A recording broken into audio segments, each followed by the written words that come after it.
no ar, tá? O material particulado em suspensão, ele faz parte... eu acho que eu não estou aqui no modo de apresentação, né? Ele faz parte dos componentes minoritários da atmosfera. Né? Na última aula, quando a gente definiu, a gente disse que a atmosfera não é só composta por gases, mas também existem outros materiais em suspensão, vírus, bactérias, poeiras, várias coisas. Tá? Então, o material em suspensão é um dos componentes minoritários da nossa atmosfera. Ele tanto tem origem natural, mesmo que nós não existíssemos, né, nós seres humanos, ou as atividades antrópicas não existissem, existiria material particulado em suspensão de fonte natural, por exemplo, cinzas vulcânicas, é material particulado em suspensão, né, como também das nossas atividades, né, o lançamento aí de todas as nossas atividades, chaminés, carros, agricultura, mineração, etc., tá? Então, ele é constituído tanto por partículas sólidas quanto líquidas. Quando vocês estudaram lá na Analítica 1, a parte de suspensões coloidais, exemplos básicos de coloides, por exemplo, a névoa. A névoa é um coloide, são partículas líquidas em suspensão. É um aerossol. É um material particular em suspensão, tá? Então, existem de diversos tamanhos e diversas naturezas, tanto orgânico quanto inorgânico, tá? Eles vão interferir na visibilidade, na quantidade de radiação que chega no solo, porque parte da radiação, né, que deveria chegar ao solo, se encontra esse material particular em suspensão, pode ser absorvido ou pode ser refletido, né, reemitido de volta. Então, ele vai, sim, influenciar na radiação, tá? E, obviamente, na formação de nuvens. Eu acho que a gente ainda não falei ainda, mas, por exemplo, para a formação de nuvens, para a formação de chuva, não basta ter vapor d'água. É preciso que essas gotículas de água, que na forma de vapor, que são chamadas a umidade relativa, se aglutinem até chegar a um tamanho tal que elas se tornem grandes o suficiente para precipitar. E quem faz a aglutinação dessas partículas é uma parte desse material particular em suspensão. Material particular em suspensão higroscópico aglutina essas gotículas de água na forma de vapor até que elas atinjam, né? Vão atuar como núcleos que vão condensar essa água. Não sei se eu já passei para vocês um vídeo que fala dos rios voadores, mas eu acho que eu vou passar hoje de novo. E aí tem uma explicação mais aprofundada sobre isso, tá? Obviamente, ele também vai estar relacionado com problemas de saúde, porque já que ele está em suspensão, quando a gente respira, ele entra no nosso sistema respiratório, tá? E aí pode comprometer tanto o sistema respiratório, como, em alguns casos, o sistema circulatório. Uma propriedade relevante, né, para a gente classificar e estudar material particular em suspensão é o seu diâmetro, tá? Partículas em suspensão obedecem à lei de Stokes. A lei de Stokes diz que a velocidade, né, em distância por segundo, no qual essa partícula sedimenta, ou seja, deixa de estar em suspensão, vai precipitando até o chão, ela aumenta com o quadrado do diâmetro. Significa dizer o quê? Quanto maior essa partícula, obviamente, menos tempo ela fica em suspensão, porque ela é pesada e, como existe gravidade, né, a tendência é que ela decante. Então, aqui um exemplo matemático só para a gente ver. Peguei duas partículas, uma com diâmetro de 0,25 micrômetro, outra com diâmetro de 3 vezes mais. Como ele diz, que a velocidade aumenta com o quadrado do diâmetro.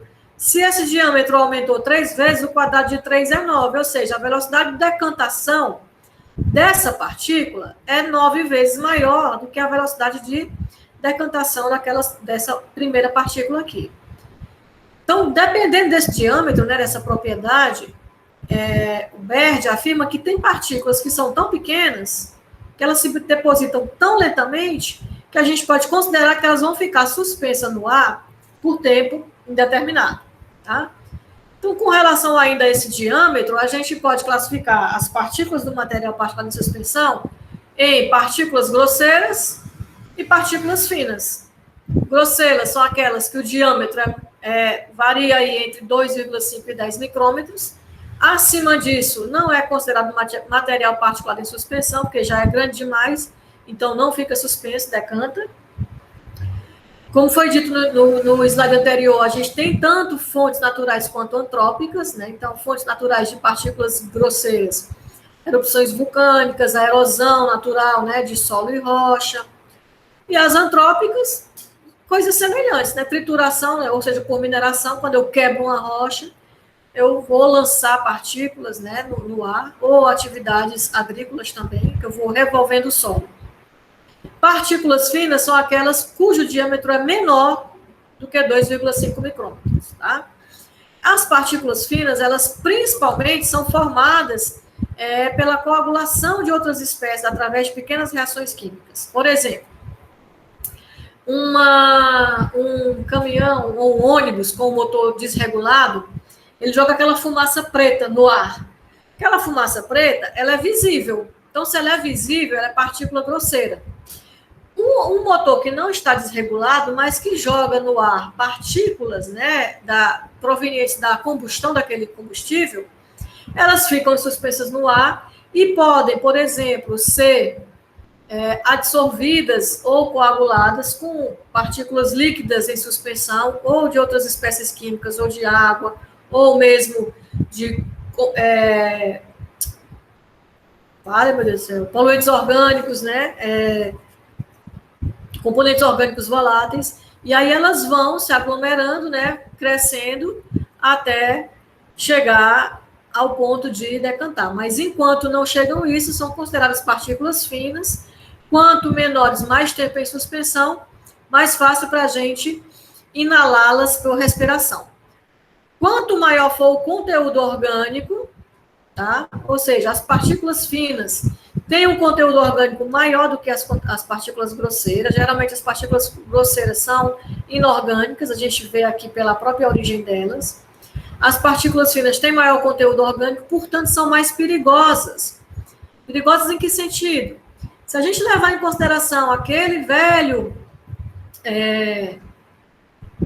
aquela velha afirmação que diz que semelhante dissolve semelhante, as partículas finas têm maior conteúdo orgânico, ficam mais tempo em suspensão, a gente inala com mais periodicidade. E nós também somos organismos de natureza orgânica, né, natureza química orgânica, então essas partículas se dissolvem ou são, né, absorvidas pelo nosso organismo com mais eficiência, causando mais problemas de saúde. Eu trouxe aqui, ó, esse artigo, ele fala basicamente sobre impacto de material particulado em qualidade do ar. E aí eu trouxe aqui 3 figuras, né, 2 figuras e uma tabela que está lá. Só para vocês terem uma ideia, ó, aquela história do diâmetro ser uma propriedade relevante. Faz de conta que isso aqui foi lançado a 1 quilômetro de altura, a partir do solo. Partículas com diâmetro 0,02 micrômetros, elas podem ficar, segundo a lei de Stokes, levar até 228 anos para deposição. Porque não é simplesmente o tamanho, né? Ela vai começando a decantar, aí vem uma bufada de vento, ou passa um carro que movimenta aquele ar, ela volta a se suspender novamente. Então, partículas desse tamanho podem levar até 228 anos para decantar.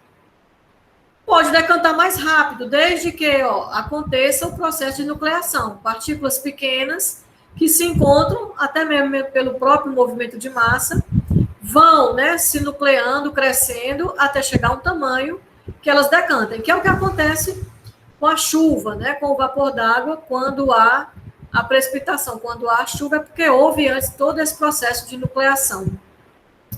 E trouxe aqui para a gente ter uma ideia, né, de tamanhos de partículas. Coloquei aqui, ó, que nessa faixa aqui encontra-se o tamanho do vírus que tem tirado a nossa paz. O SARS-CoV-2, ele, de acordo com os primeiros estudos, tem diâmetro entre 0,05 e 0,2 micrômetros. Tá aqui nessa região, a região dos vírus, fumaça, bactéria, né?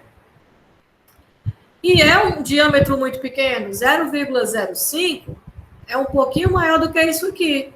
Vamos supor que seja o dobro. Então, talvez por isso que só agora, 100 anos depois, 2 cepas da influenza, que foi a gripe espanhola, a última pandemia mais violenta que teve no planeta, né, em termos de extensão e durabilidade e duração, só foram extintas agora. Só 2 cepas da influenza, que é a gripe comum, que surgiu na pandemia da gripe espanhola, só foram extintas esse ano. E uma das coisas que se atribui é pelo uso, maior número de pessoas no mundo usando máscaras. E daí a importância da gente usar máscaras. Quanto mais a gente inala essa atmosfera onde esses organismos estão em suspensão, mesmo que a gente esteja vacinado, mesmo que a gente esteja assintomático, mesmo que a gente não desenvolva a doença, ela entrando no meu organismo, quanto mais contato com organismos diferentes esse vírus tiver, mais ele muta. Outras cepas vão sendo criadas. E aí a gente não tem a condição de saber se as vacinas que já foram desenvolvidas serão eficientes também a novas cepas. Por isso a importância que mesmo depois da segunda dose, primeiro, a importância de se vacinar é essencial.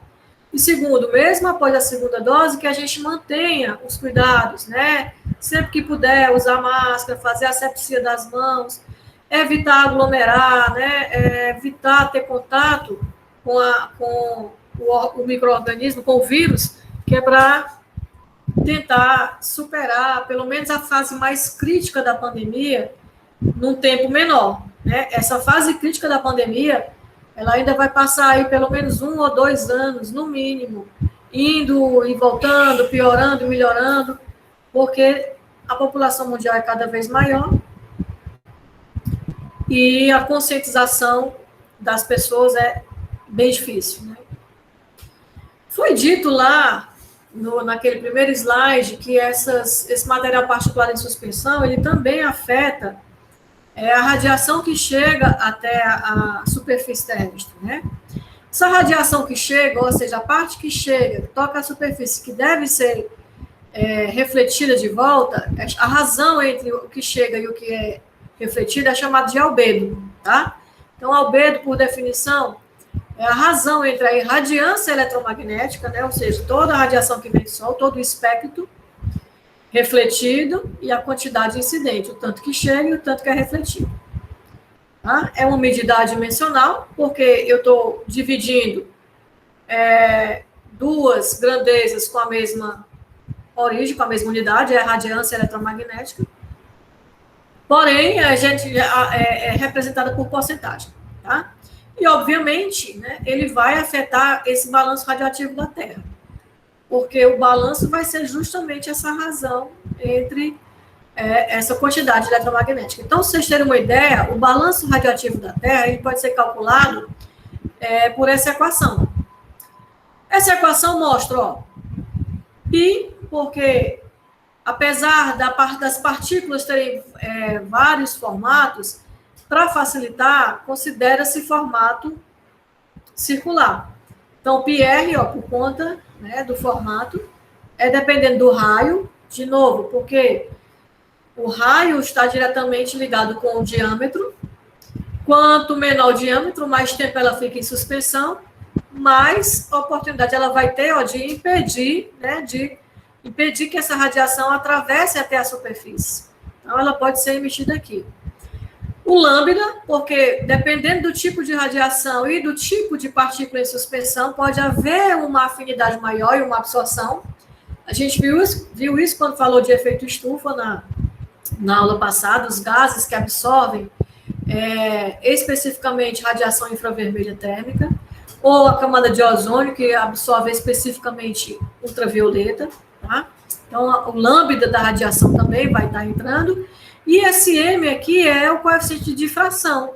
Mesmo que a luz atravesse as partículas, ela não chega com a mesma intensidade, porque há uma mudança no seu coeficiente de difração. quando ela atravessa um material diferente. Então, tudo isso vai afetar, né, esse balanço radioativo da Terra, e eu posso aumentar o calor, por exemplo, se aquela região tem em suspensão partículas grandes e escuras, porque elas absorvem a luz. Então, grandes cidades grandes, né, onde tem muita emissão de fuligem por transporte público ou por indústrias, tende a formar ilhas de calor, porque esse material particular em suspensão tende a absorver radiação, tá? E partículas muito pequenas, elas tendem a espalhar a luz, pequenas e claras, né? Tendem a espalhar a luz, aumentando essa razão. Coloquei aqui 2 exemplos de origem biogênica, né? Tanto o sulfato, de degradação de material orgânico em alto mar, quanto o carbono orgânico biogênico que vem da oxidação parcial de folhas e galhos em florestas, né? Eles geram partículas pequenas que espalham a luz. Então, por exemplo, florestas, geralmente, a temperatura é menor, até mesmo pela sombra, né? Pelas plantas que impedem que a radiação chegue até a superfície. Então, essas partículas emitidas também vão influenciar nesses fatores, na radiação, no balanço radioativo e na temperatura daquele microsistema. Aqui eu coloquei essa figura mostrando quando eu tenho partículas pequenas, cujo conteúdo orgânico geralmente é maior, elas podem ser adsorvidas ou absorvidas por outras partículas, e aí conseguirem ter o tamanho suficiente para decantar mais rápido, tá? A fuligem, né, é uma partícula orgânica que é uma partícula pequena, portanto tem grande área superficial, então tem grande capacidade de adsorção, como também de absorção de moléculas orgânicas pequenas, de hidrocarbonetos, etc. Então é um dos piores poluentes que tem e que é emitido em grande quantidade nas grandes cidades, tá? Então, a distribuição média durante o planeta, né? Por exemplo, aqui só para a gente ter uma ideia. Calotas polares e oceanos, que são locais onde não existe muita atividade antrópica, a distribuição média de partículas em suspensão é menor do que 1 micrograma por metro quadrado. Já em desertos, durante tempestade de areias, ou mesmo numa floresta durante um incêndio, a gente pode chegar até 30 mil microgramas de partículas em suspensão por metro cúbico, né? Desculpa, eu falei aqui quadrado é cúbico. Uma atmosfera urbana típica, né, que tem muita fuligem em suspensão, tem aí, em média, 100 microgramas por metro cúbico de material particulado em suspensão para a gente respirar. Obviamente, as condições climáticas também vão influenciar no comportamento delas. Por exemplo, no inverno, né, em locais onde no inverno há diminuição da temperatura e diminuição de circulação de vento, essas partículas passam mais tempo em suspensão. Então, ali no Sudeste, São Paulo principalmente, que o inverno é mais frio e é um grande centro urbano, né, então muita poluição, no inverno aumentam os casos de doenças respiratórias justamente porque essas partículas demoram mais a decantar, ficam mais tempo em suspensão. O problema da inversão térmica, a gente inala mais essas partículas e adoece mais. Cidades litorâneas como Fortaleza, a gente tem uma vantagem, porque nós aqui em Fortaleza temos uma ventilação boa, né? Existe muito vento que espalha, né, esse material particular em suspensão, e não temos temperaturas baixas durante o ano, então não há inversão térmica.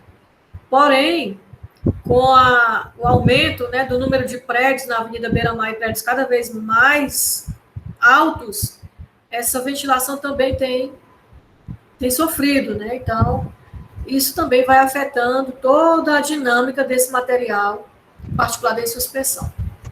Quais são os impactos, né? Então, olha só, a gente já falou aqui que eles podem afetar diretamente a radiação global, afetam o ciclo da água, porque para chover precisa que eles aglutinem o vapor d'água, obviamente, né?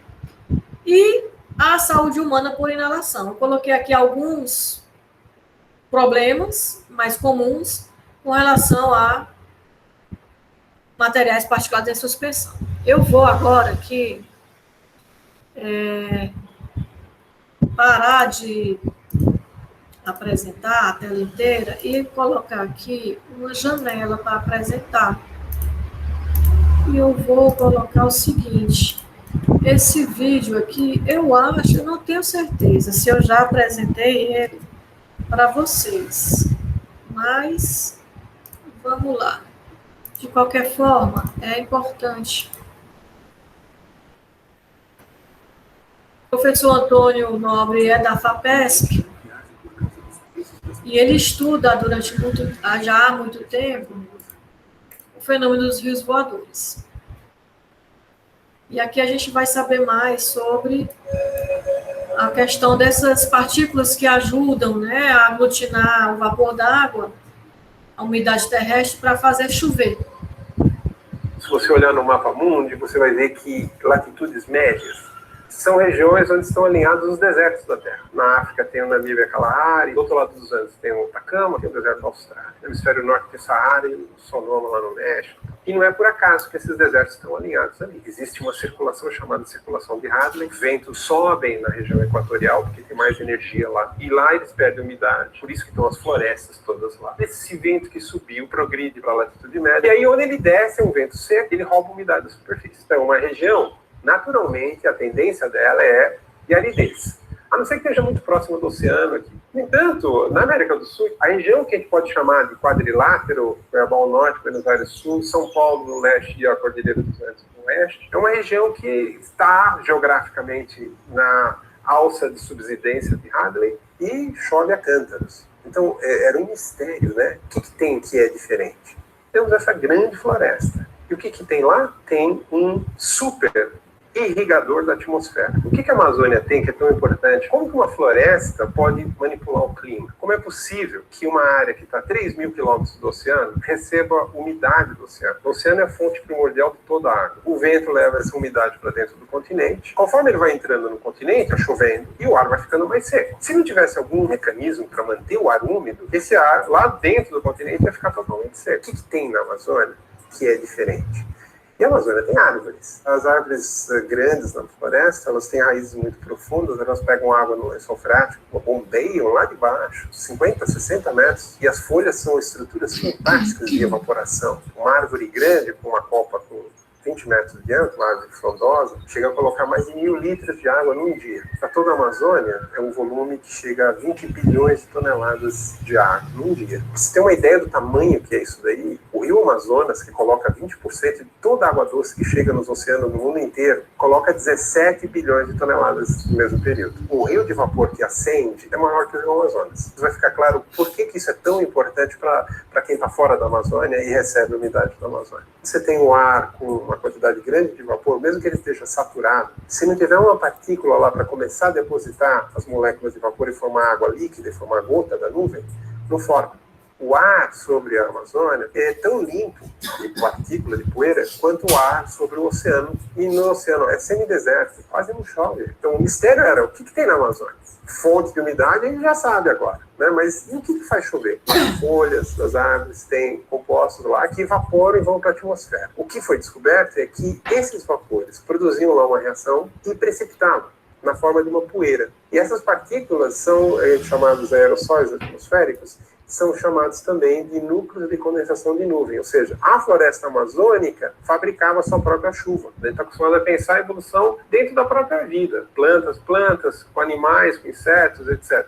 Agora nós estamos falando de uma evolução da vida toda como um todo, a floresta, com a atmosfera. Além dela produzir umidade para si mesma, produz um fenômeno que ficou conhecido popularmente por rios voadores, que explicam o mistério da região que vai de Cuiabá a Buenos Aires e São Paulo aos Andes, ser uma região verde, úmida. Esse quadrilátero é 70% do PIB da América do Sul. É produzido nesse. Então, as hidrelétricas, onde está a agricultura, indústrias, grandes centros. E a explicação veio da transporte através dos rios aéreos de vapor que a Amazônia exporta para essa região e contraria a tendência normal dessa região de ser deserto. Você tem lá essa imensa usina de serviços ambientais, que é a floresta, eu chamo a maior parque tecnológico que a Terra já conheceu. E o que está sendo feito na Amazônia? A nossa interação com aquela usina de serviço ambiental é meter motosserra, é meter trator com correntão e meter fogo. É isso que nós estamos transformando uma usina de serviço ambiental em gás. Regiões que são beneficiárias dos serviços ambientais da Amazônia, elas tinham floresta também. A Mata Atlântica ocupava 1,5 milhão de quilômetros quadrados. O efeito de perder essa floresta, que gerava um clima amigo aqui, não foi tão percebido porque tinha floresta amazônica lá. Eu estou fazendo uma inferência. A inferência é, se a umidade, a maior parte da umidade que chega dessas regiões aqui, centro-sul da América do Sul, vem da floresta amazônica, e a floresta amazônica, hoje nós sabemos que produz todos esses serviços, qual é a conclusão lógica? É que nós estamos matando a galinha dos ovos de ouro. O agravamento do clima decorrente do desmatamento é irrefutável. Mas tem outros efeitos também, tem o aquecimento global. Tem outras regiões da Terra que estão sofrendo impacto semelhante. Quanto será só o aquecimento global? Quanto que o aquecimento global produz um dano maior aqui, porque não temos mais a floresta atlântica aqui, primeiro, e não temos a floresta amazônica mais. Já sabe, está dizendo uma coisa, muito claro. Perdeu floresta, se prepare para um clima inóspito. Você tirou a árvore, você tirou aquele serviço. Seguiu o desmatamento, aumentou o desmatamento, ampliou, encontrou um amparo legal, porque as leis que fizeram agora com o Código Florestal deu anistia para quem desmatou. Tem alternativas demonstradas de que você pode acabar com o desmatamento e replantar floresta. Replantar floresta não só na Amazônia. A gente viu que a floresta tem um papel muito grande, então, para que ninguém no estado de São Paulo use esse argumento e falar, o problema não é meu, o problema é da Amazônia, porque estão desmatando lá. Né? O problema é de São Paulo, sim. Não tem por que um morro pelado que não produz nada para a pecuária que a gente vê em São Paulo por todo canto, não ser replantado e ter uma floresta nascendo ali. Só que replantio de floresta significa que a gente levou 40 anos destruindo, no caso da Amazônia, levou séculos destruindo a Mata Atlântica, porque era no Machado, não tinha motosserra, mas a gente vai precisar ter paciência para reconstruir. Uma árvore demora décadas para produzir esses efeitos todos, né? Mas um dia a gente precisa começar. Você aprende na escola. Ai. Ai, ai, ai. Pois é, por que a gente está em bandeira vermelha? Vocês viram aí que as hidrelétricas que atendem o país estão lá na região sul e sudeste, que são alimentadas por esses rios voadores. E a gente está batendo recorde de desmatamento. Além disso, o que tinha antes, que era a hora de verão, que ajudava a diminuir o consumo de energia, principalmente na região sudeste e sul, que é onde há maior consumo, porque são mais industrializadas, também foi retirado por birra. E aí a tendência, gente, é a gente entrar em apagão. Em 2008, a gente entrou em apagão. A gente tinha que ficar dentro de casa no escuro, não tinha energia. A tendência vai ser acontecer isso de novo. Porque o desmatamento da Amazônia, nesse momento, é recorde. Recorde de todos os recordes que vocês imaginarem. E isso afeta a floresta, mas afeta também todo o país como um todo, né? Afeta o resto do país como um todo, desculpa. Então, às vezes, a gente tem que perceber que mexer em determinada coisa não é só mexer, a gente tem que entender das consequências disso para poder tomar as principais atitudes. Falando em material particulado em suspensão, esse material particulado em suspensão, junto com poluentes de toda ordem, formam uma neblina, né? Formam uma névoa, né? Uma suspensão coloidal mesmo. Que lá na Inglaterra, o primeiro evento que foi verificado de maneira muito forte, né? A ponto de não só atrapalhar a visibilidade, mas causar muitas mortes, foi na Inglaterra. E aí criou-se por lá essa palavra smog, que é uma junção, né, de fumaça com neblina, é como se fosse uma uma neblina feita de fumaça, e não simplesmente uma neblina de água, né, por causa do inverno, ou da temperatura fria, mas uma neblina feita de fumaça. Tá? É basicamente mesmo a fumaça de poluição que a gente vê, principalmente nos grandes centros urbanos. Aqui a gente tem uma foto de Los Angeles, né, e aqui em Fortaleza a gente não presencia muito isso, não percebe muito isso, justamente porque a gente tem sempre sol e muito vento. E ainda somos uma cidade relativamente pequena, mas eu me lembro, por exemplo, primeira vez que eu fui a São Paulo, a gente vinha no avião, e quando o avião começou a descer, de repente, ficou tudo escuro dentro do avião, e quando fica tudo escuro, né, instintivamente, a primeira coisa que veio ao meu pensamento foi, vixe, faltou energia. Aí eu disse assim, poxa, mas como é que pode? Se eu estou dentro do avião, como é que faltou energia? Faltou energia, eu não caí, né? E aí foi descendo, quando ele desceu mais um pouquinho, passou. Que eu olhei, a gente vê exatamente aquela nuvem parada, escura, preta, né, de poluição, tá?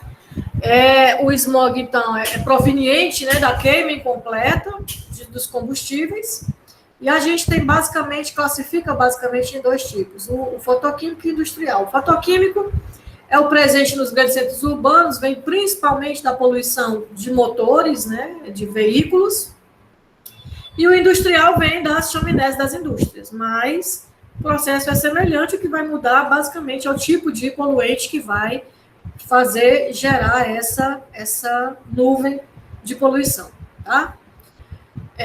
Esses primeiros sinais, né, de smog começaram ali próximo à década de 50, começaram em Londres. Alguém sabe dizer onde foi que começou a Revolução Industrial, as primeiras máquinas a vapor?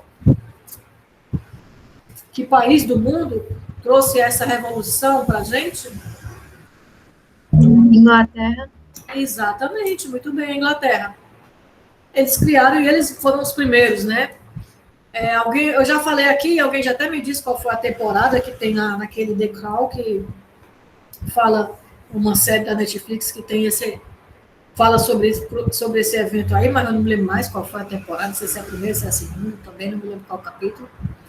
Tá? Então, olha, em mais ou menos 14 anos, né, morreram só por conta do smog, tá? Não foi vírus, não foi pandemia, não foi câncer, não foi batida de carro, né?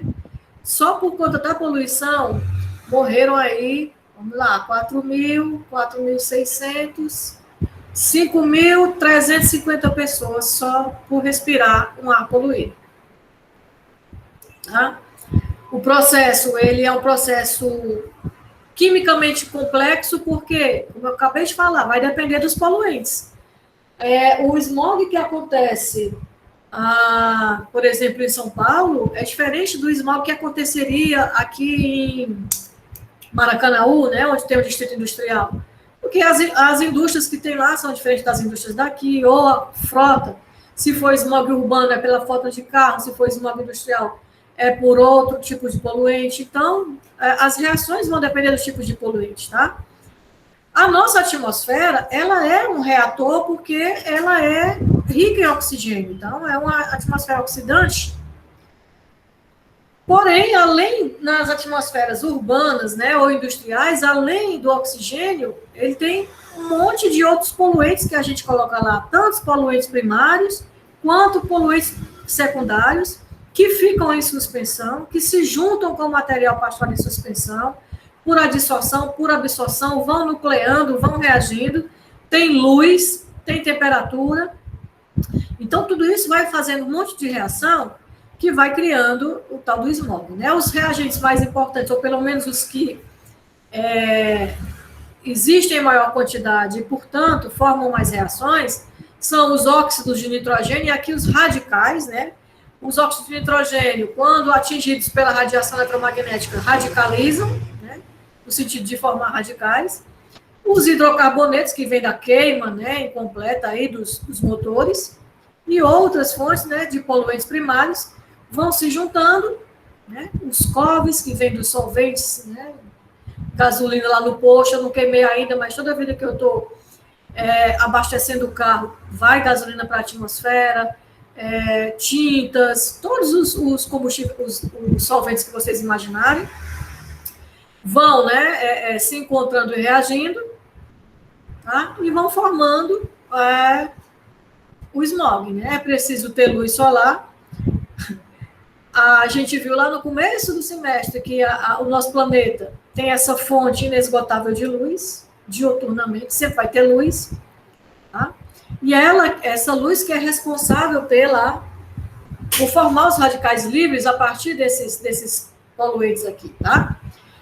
Depois desse monte de reação, os produtos finais são o ozônio, o ácido nítrico e outros compostos orgânicos parcialmente oxidados, especialmente os nitrados, que são extremamente nocivos. O ozônio, gente, esse ozônio aqui formado do smog é o chamado ozônio troposférico, que é diferente do ozônio estratosférico. O ozônio estratosférico é aquele que forma lá a camada de ozônio, está lá na estratosfera, a 50 quilômetros de altura, é importante, protege o planeta das radiações ultravioletas. Esse troposférico, ele fica aqui, na troposfera, na nossa altura, onde a gente respira. A gente usa ozônio, por exemplo, para desinfectar a água, porque ele é oxidante, ele tem capacidade de matar micro-organismos. Micro-organismos são organismos celulares. Nós também somos feitos de células. Então, o ozônio também tem capacidade de matar nossas células. Tá? Esse ozônio troposférico é um poluente super nocivo para a gente. Hoje estão com a ideia de colocar ozonizadores nas salas para desinfectar. Beleza, maravilha, desinfecta mesmo, mas quanto mais tempo a gente passar naquela sala em contato com aquele ozônio, a gente também vai sofrendo com a presença daquele gás naquele ambiente, tá? Então, eu coloquei aqui algumas reações possíveis, só reforçando, é um processo complexo, porque vai depender do tipo de reagente, da quantidade de reagente, da quantidade de luz, do clima, de um monte de coisa, mas algumas prováveis reações que são envolvidas no processo de smog. Tá? Os componentes orgânicos, os compostos orgânicos voláteis mais reativos são aqueles que têm ligação dupla, são os alcenos, ou aromáticos, também tem carbono com ligação dupla, qualquer um que tenha C dupla C.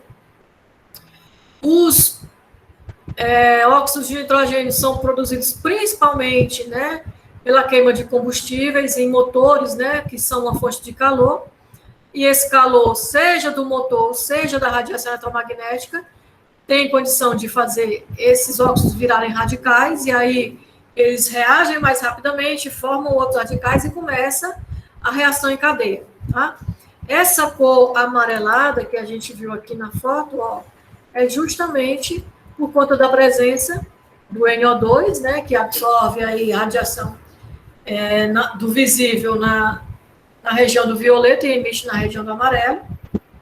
E as condições, né, que contribuem para o smog, especialmente o smog fotoquímico, né, que é nas grandes cidades, é intenso tráfego de veículos, tá? Temperaturas moderadamente elevadas, luminosidade solar abundante, pouco movimento relativo de massa de ar, porque permite que esses reagentes possam se encontrar e tenham tempo para reagir, não são espalhados, tá? Não sejam diluídos. E aqui tem as cidades onde mais já se percebe mais eventos de smog. Vejam que são todas grandes capitais, né? Metrópoles, megalópolis, né? Onde tem uma grande quantidade de poluição. Aqui no Brasil, principalmente, São Paulo é o nosso principal representante. Tá? Quais são os impactos principais? A própria formação do ozônio, tá? Que é extremamente prejudicial. O limite, né, segundo a OMS, tolerado para atmosferas urbanas é 100 ppb. Um local de ar puro tem no máximo 30 ppb. Para vocês terem uma ideia, em Los Angeles já atingiu picos de quase 7 vezes mais do que o limite tolerado. Em 1992, né, que foi o ano ali mais ou menos onde surgiu a última pandemia, que é a pandemia do H1N1, que surgiu, os casos, né, explodiram ali pelo México. eles tiveram níveis de 400 ppb, ou seja, 4 vezes mais do que o permitido, durante 310 dias do ano. Ou seja, praticamente o ano todo.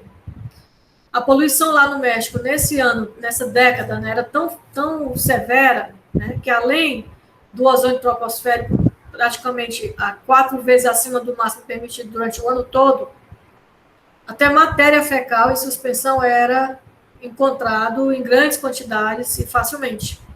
Isso, obviamente, ocasionou também muitas mortes prematuras, como aconteceu lá em Londres, nos primeiros eventos de smog. E eu, por exemplo, penso, né, a pandemia de H1N1 explodiu lá no México. A pandemia do SARS-CoV, dizem, né, que surgiu na China. A China é hoje também um dos países com maior poluição do mundo, porque tem muita produção industrial. Talvez esse ozônio troposférico, e aqui, gente, ó, é uma teoria, tá? A gente está aqui levantando hipóteses. Talvez esse ozônio troposférico, esses radicais, né, de óxidos de nitrogênio ou mesmo de enxofre, reagindo, possam ter causado mutações em vírus que eram, né, talvez inofensivos, e com essas mutações passaram a ser tão degradantes para a nossa espécie. Então, de fato, há pelo menos uma coincidência de que essas duas últimas grandes pandemias surgiram, ou pelo menos estouraram os casos, principalmente em regiões muito poluídas. E a disseminação é sempre maior nas grandes cidades. Claro que é também porque existe mais gente, mas também porque existe mais poluição. Tá? Então, é um caso para a gente ficar atento, né, e perceber como a nossa mudança de hábitos também influencia nesse sentido de diminuir, né, as consequências para a nossa saúde também de doenças. Tá? Na tentativa de tentar diminuir, né, eles estão tentando, né, de alguns meios, diminuir a emissão de COBs, usando menos solventes orgânicos ou menos combustíveis fósseis, queimando menos, né? Porém, apesar de já ser uma coisa positiva, não é totalmente efetiva, porque o grande poluente limitante são os óxidos de nitrogênio. Então, os motores de combustão todos têm que mudar o seu funcionamento para diminuir isso aí. Também por isso, né, na Europa, as frotas estão sendo trocadas muito rapidamente, as frotas de automóveis por automóveis movidos a eletricidade. Aqui, como funciona, né, um motor de um carro, né, como que ele faz para transformar aí o NO em óxidos de nitrogênio, né, e aí a tentativa de usar catalisadores para fixar, né, esses óxidos de nitrogênio e tentar impedir que eles cheguem à atmosfera. Né? Uma das maneiras que tem se tentado minimizar essa emissão. Outro problema relacionado com a atmosfera é a chuva ácida. Tá? Também, né, é um termo genérico que foi criado lá na Grã-Bretanha, também, meados dos anos 50, né, quando já estava ali a Revolução Industrial despontando, começou a acontecer mais, e aí se trouxe. Né? Ele foi criado em 1800, mas ele veio mesmo começar a ser popularizado a partir dos anos 80. E a gente usa o nome chuva ácida, mas ele é um termo genérico que serve para qualquer tipo de precipitação atmosférica que envolva água. Pode ser neve, granizo, neblina ou a chuva mesmo. Ela é uma chuva ou uma neve ou um granizo ou um tipo de precipitação onde o pH é menor do que o pH ácido natural da chuva. Uma chuva no local não poluído, gente, sempre vai ser levemente ácido. Tá? A gente já fez esses cálculos do CO2 por difusão em água doce. Quando ele está saturado, o pH é mais ou menos ali 5,7, 5,9. Né? Isso aqui eu tive que colocar o símbolozinho de aproximadamente. Então, uma chuva natural tem um pH em torno disso. O que a gente considera chuva ácida são com pHs bem mais reduzidos. Esse pH é levemente ácido porque o ácido componente de uma chuva de local não poluído é um ácido fraco, que é o ácido carbônico, proveniente só da difusão ou da dissolução do CO2 atmosférico. Mas o evento de chuva ácida é aquela chuva cujo o ácido predominante ou é ácido sulfúrico ou é ácido nítrico. Os dois são ácidos fortes. Então, esse pH dessas chuvas, eles vão ser de 4 para baixo. Tá? Então, não é que a chuva natural é a chuva ácida, não. A chuva natural é ácida, mas o que é considerado evento de poluição classificado como chuva ácida são chuvas com pH abaixo de 4. Tá? De onde é que vem esses dois ácidos? De novo, né, dos poluentes primários jogados na atmosfera, principalmente os óxidos de enxofre e de nitrogênio. Como a nossa atmosfera é oxidante, né, então vão formar SO3 e NO3. Na presença de água, o SO3 vira H2SO4 e o NO3 vira ácido nítrico. Tá? A chuva ácida é um problema que inicialmente se achava local, mas já sabe-se que não é regional, porque, por exemplo, eu posso ter aqui em Maracanaú, né, no Distrito Industrial, uma grande emissão de SO3, mas, de repente, os ventos podem levar esse SO3 lá para Maranguape e a chuva vai cair lá em Maranguape. Maranguape não é um local industrial. Por que está chovendo ácido?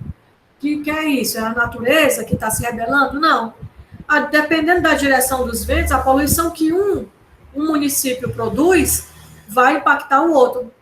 Então, isso também tem causado problemas políticos entre municípios ou entre locais próximos, em que um afeta o outro pela poluição que gera.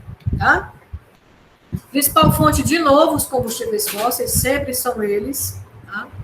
Eles, além de emitir o CO2, que causa, né, o efeito natural da chuva normal, emitem também SO2 e os motores de combustão NO2. Então, aqui tem as reações possíveis para formar tanto o ácido nítrico quanto o ácido sulfúrico, que vai tornar o pH das chuvas bem mais ácido, né, abaixo de 4, para que ela seja classificada como evento de chuva ácida. As principais fontes poluentes, né, as naturais, emissões vulcânicas e decomposição de plantas. Se lembra lá quando eu estava falando de albedo, que eu falei do sulfato biogênico, decomposição em alto mar, ou também de decomposição, carbono biogênico, decomposição de florestas, que também libera SO2, mas isso em taxas pequenas, né, que não desequilibram os ciclos biogeoquímicos, mas as fontes antrópicas a gente extrai, né, e leva à combustão, tanto carvão sólido quanto petróleo, numa fonte, numa velocidade muito rápida. Então, a gente joga aí para a atmosfera quantidades desses poluentes que ela não é capaz de eliminar equilibradamente. Tá?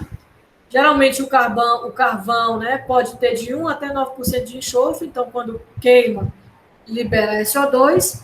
E também a indústria de extração de metais não ferrosos. Geralmente, os metais não ferrosos vêm na forma de sulfetos e não de silicatos.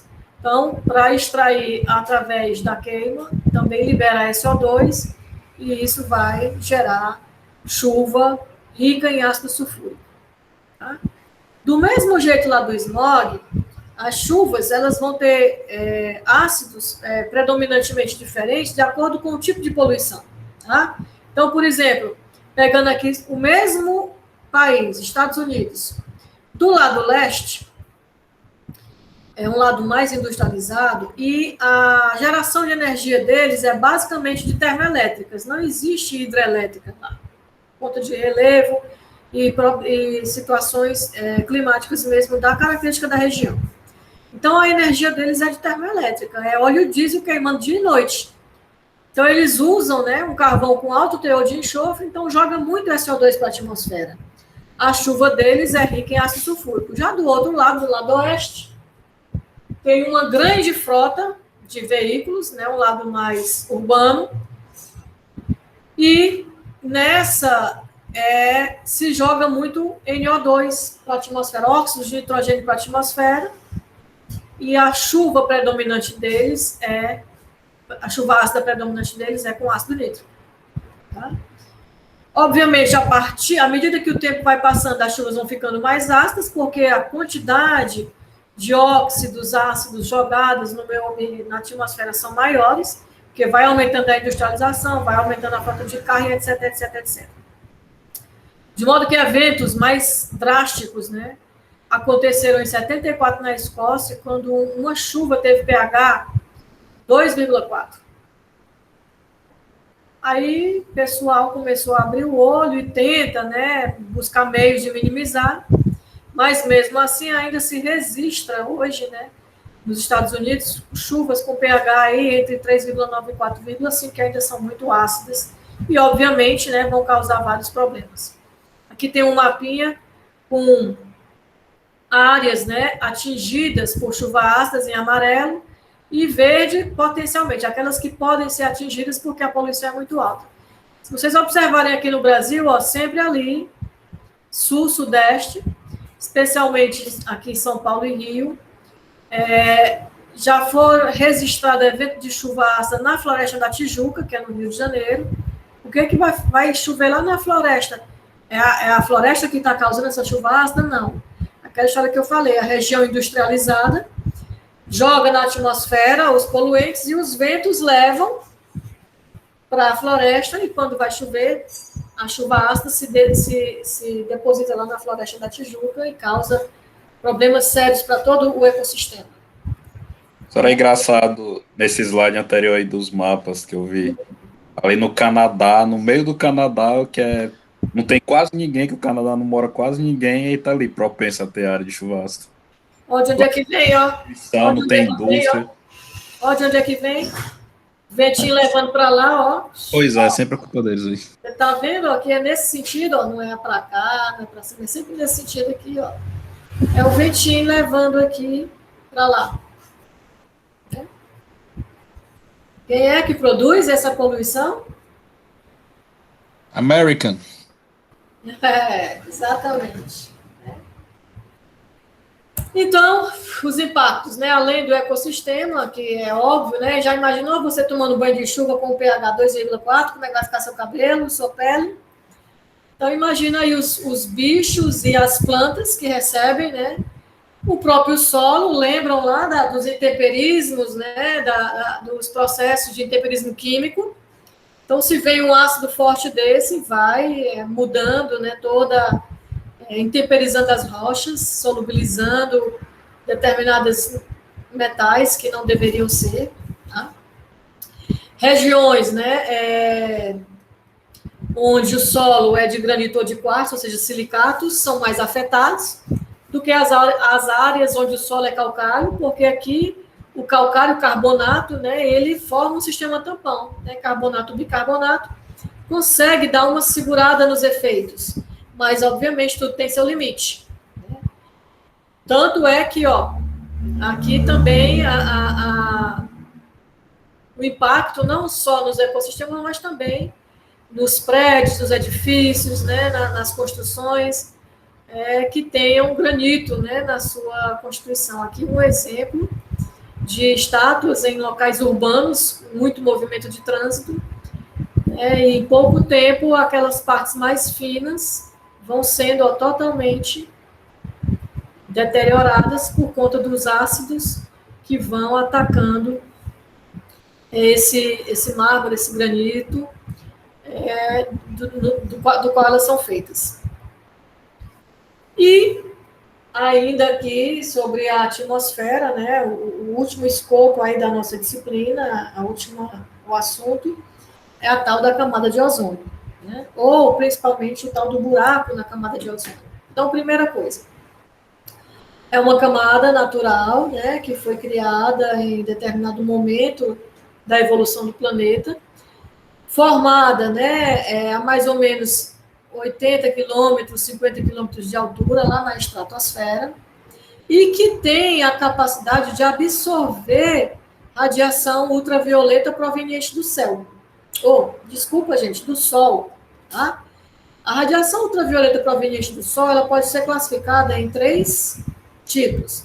O VA, o VB, o VC. A classificação se dá principalmente pela sua capacidade de ser prejudicial à vida, tá? Então, a UVA é a que tem o comprimento de onda mais próximo da luz visível, portanto, é a que passa mais, consegue atravessar, já que a luz visível atravessa, e ela está bem pertinho da luz visível em termos de comprimento de onda, passa em maior quantidade. A UVB, ela é bem prejudicial, causa danos até o DNA, câncer de pele, etc. Por sorte, a camada de ozônio filtra, né, e absorve a maior parte dela. E a UVC, que é a mais prejudicial de todas, a mais potente, por sorte, a camada de ozônio absorve 100% da UVC, tá? A que passa de UVA, que passa quase que 100%, e um pouquinho de UVB que passa, ainda são capazes de causar danos, né, às células dos seres vivos. E aí, por isso, ó, nas embalagens de protetores solar, sempre vai ter isso aqui, ó, proteção, UVA, UVB. Não tem UVC. Por que não tem UVC, se ela é a mais prejudicial? Porque a camada de ozônio segura ela todinha, desde que ela não tenha um buraco, né, no meio dela, né, aí ela segura. O que passa, a gente complementa essa proteção utilizando o tal do protetor solar. Né? Toda a UVA que passa, é a que passa mais, porque é muito próximo da luz visível, e a parte de UVB que também consegue atravessar a camada de ozônio. Tá? Só que a gente, não satisfeito, conseguiu fazer um buraco nessa camada, fazendo com que também a radiação UVC chegue à superfície do planeta e, obviamente, cause grandes problemas aos seres vivos, todos eles. Tá?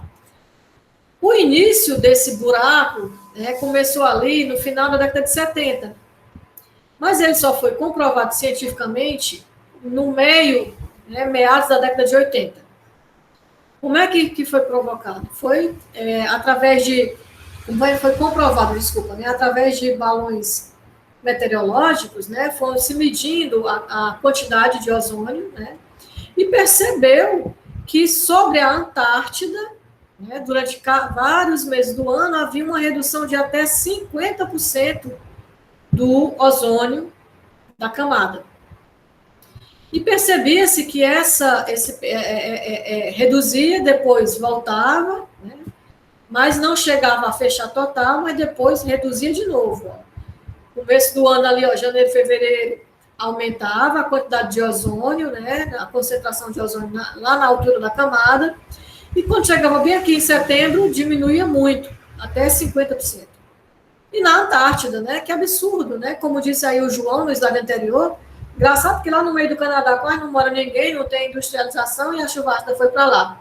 Do mesmo jeito, na Antártida, meu Deus, só mora lá os pobrezinhos das focas, dos leão marinhos, os polar, e esse buraco foi aparecer lá. Tá?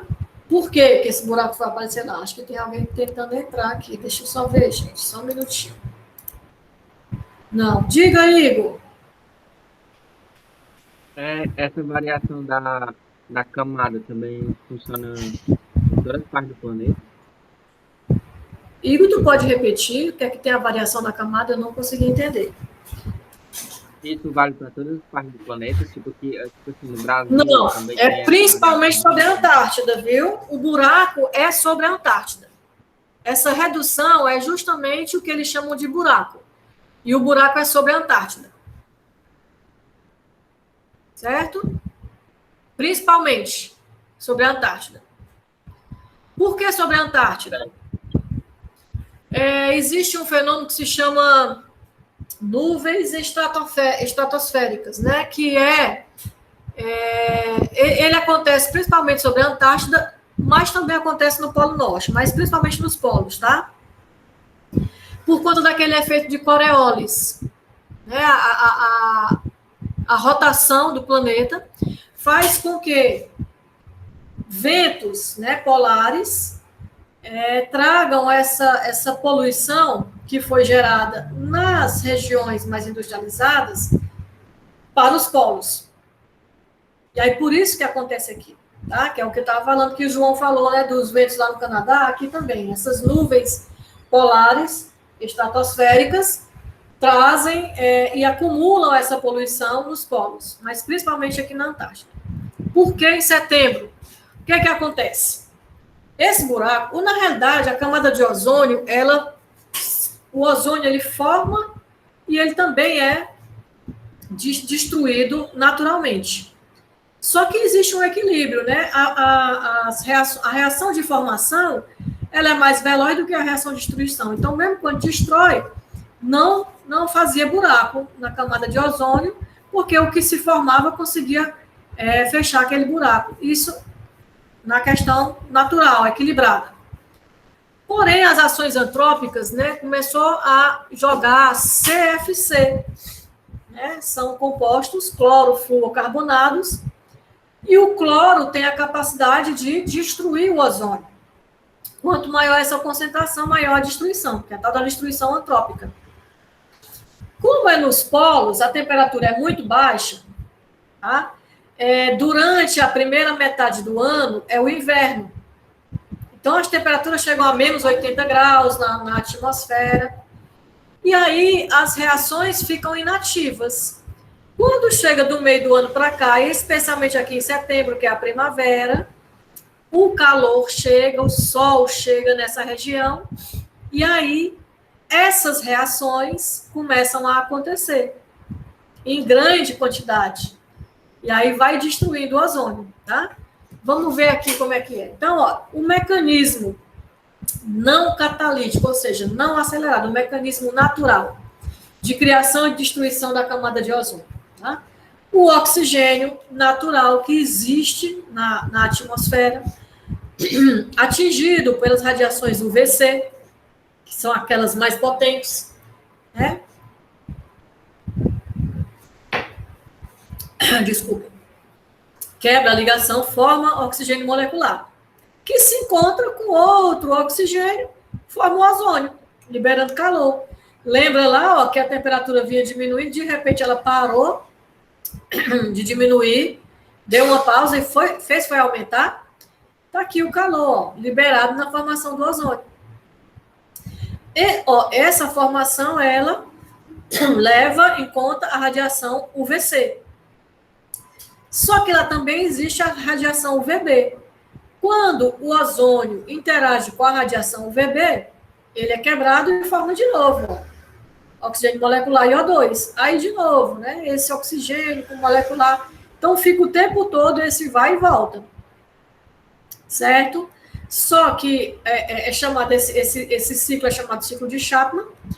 Só que a velocidade de formação do ozônio suplanta a velocidade de destruição. E aí, por isso que a camada não aparecia nenhum buraco na camada de ozônio, enquanto não tinha poluição por lá.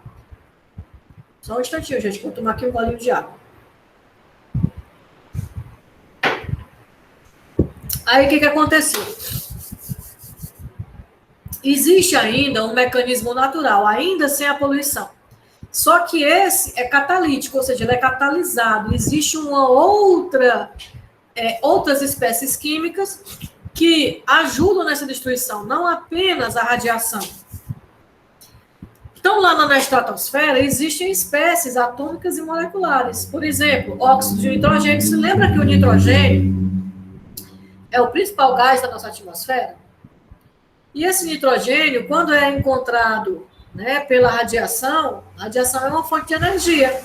Ele pode fazer com que ele forme radicais, né, que a gente está chamando aqui esses radicais de X.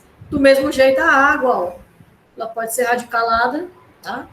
E a gente está chamando de X. Esses radicais formados naturalmente pela radiação, né, que atinge a atmosfera e os gases que estão lá, eles ajudam na destruição catalítica do ozônio. Só que eles destroem, porém, naturalmente, o ozônio se forma novamente porque tem lá radiação suficiente e oxigênio suficiente para manter. Aí, a gente resolveu contribuir nessa destruição, tá? Destruição catalítica, ou seja, ela é catalisada, ela não é, e é artificial, não é natural, causada, né, por substâncias que foram jogadas lá por atividades antrópicas.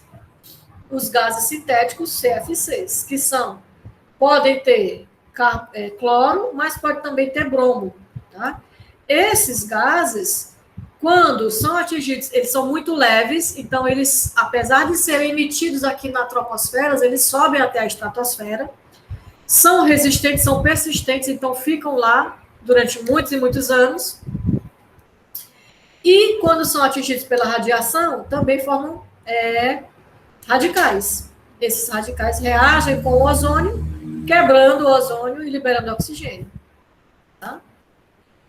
Aquela história lá, né? Quando, se eu consigo formar essas duas formas aqui, elas são inativas, mas as outras formas não são inativas, são ativas. Elas só se tornam, entre aspas, inativas durante o inverno, porque a temperatura é tão baixa que essas reações não acontecem. Mas, na primavera, né, que são essas condições aqui, ó, as condições atmosferas, nos polos, principalmente na Antártida, ela muda. Né? A gente tem o inverno e de março a outubro começa a primavera. Começa a aumentar a temperatura, sendo que a primavera é atingida lá de setembro a novembro. Isso aqui aumenta a incidência de luz na região, aumenta o calor. Aquelas reações que estavam inativas inicialmente, por conta da temperatura muito baixa, volta a ser ativa, né? Há uma ativação das formas inativas e elas começam novamente a catalisar a destruição do ozônio. Por isso que se chegou a formar esse buraco, onde se viu a redução de até 50% na espessura dessa camada de ozônio. Quais são os impactos?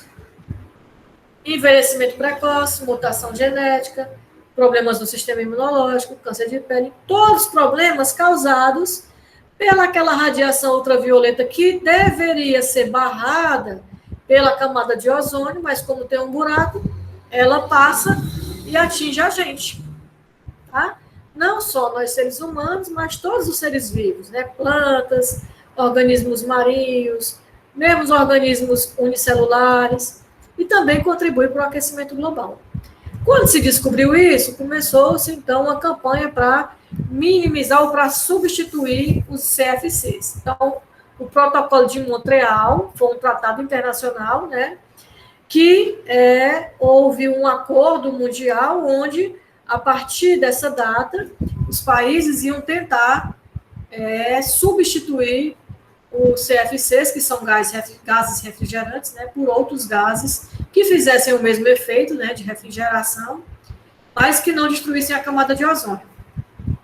Então, o que a gente tem? Ó, o nível normal da camada de ozônio é essa linhazinha vermelha, e isso aqui começou na década de 90, né, a ser trocado, e nós já começamos, ó, aqui, mais ou menos 2020, por aqui, ó, a previsão é que a gente já esteja, a camada de ozônio já esteja conseguindo se regenerar. A previsão é que até 2100 ela volte ao seu nível normal.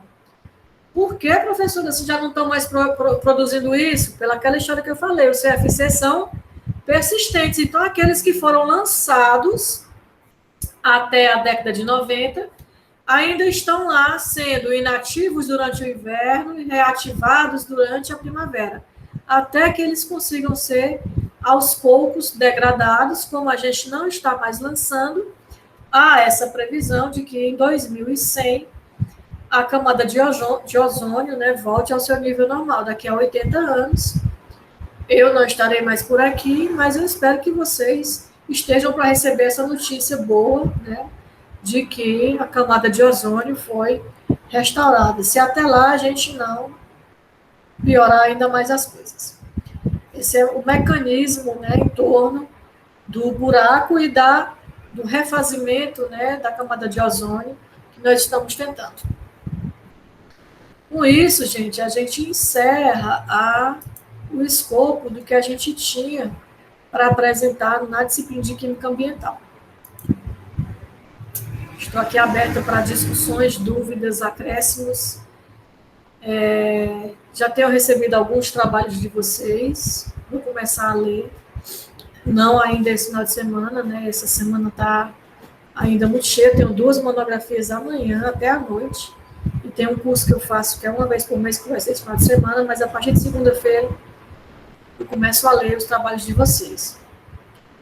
A nossa prova fica para o dia que já estava marcado. Eu vou entrando em contato com vocês via CIGA para dizer, envia o trabalho pelo seu e-mail do CIGA. Pode enviar, meu amor. Pode enviar pelo que está lá, que eu acho o seu trabalho, sem problema algum. Quarta-feira que vem, de novo, é a nossa aula, a última aula das apresentações. Então, quem está programado para se apresentar na quarta-feira que vem deve ter recebido e-mail hoje. Dê uma olhadinha nos e-mails de vocês, vê se você está programado para ser na quarta-feira e não recebeu, dá uma olhadinha lá na caixa de spam, que às vezes vai para a lixeira ou para a caixa de spam, tá? Se surgirem dúvidas, diga, meu amor. Não, meu amor, é do jeito que você conseguir expressar suas ideias, tá?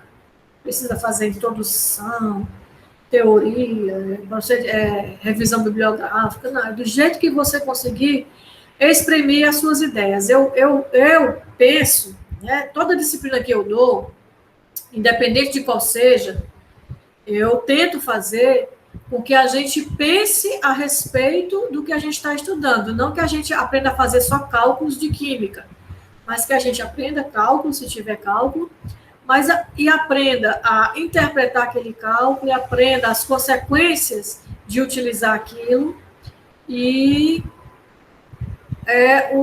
os meios, né, de como trabalhar com aquela informação para melhorar os processos. Então, eu coloco esses documentários para vocês, para que vocês pensem a respeito da disciplina, pensem a respeito dos conceitos, né? Vamos ver aqui, que eu comecei a ler, mas desapareceu. Essa do e-mail da apresentação, eu verifiquei aqui, e não achei nem no spam. Se eu posso enviar. Felipe Oliveira. Posso enviar, sim, Felipe. Deixa eu só dar uma olhada aqui. Só um minutinho. Que eu enviei hoje. Enviados. Felipe Oliveira. Deixa eu ver. Para quem que eu enviei? Maria Eduardo, Caroline, Eric, Jean, Giovana, Igor, João Paulo, Lohane, André, Luana, Marina, Matheus, Webert. Cadê Felipe? Realmente, Felipe, parece que não está aqui. Eu envio, sim. Se que terminar aqui, Felipe, eu vou enviar para você, tá certo? Obrigada por me avisar. Certo. Aí, diz, João.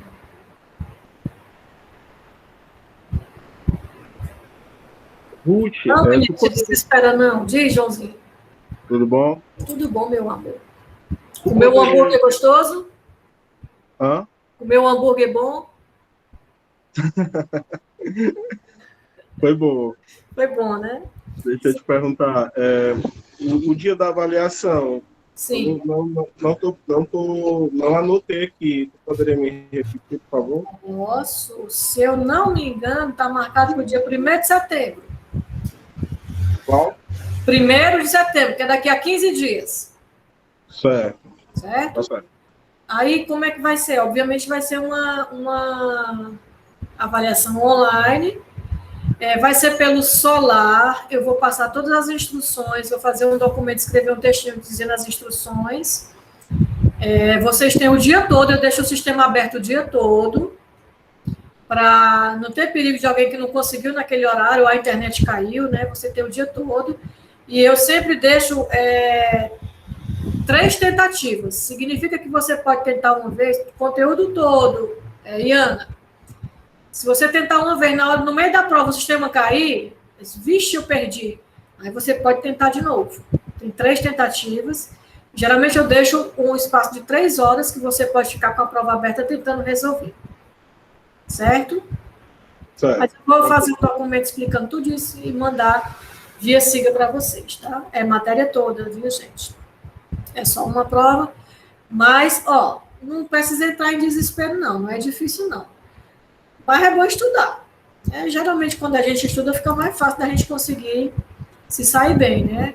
Sem estudar, geralmente, as coisas ficam mais complicadas. Tá certo? Mas alguém com alguma dúvida? Então, eu vou encerrar aqui a aula. Deixa eu parar aqui de gravar. Vou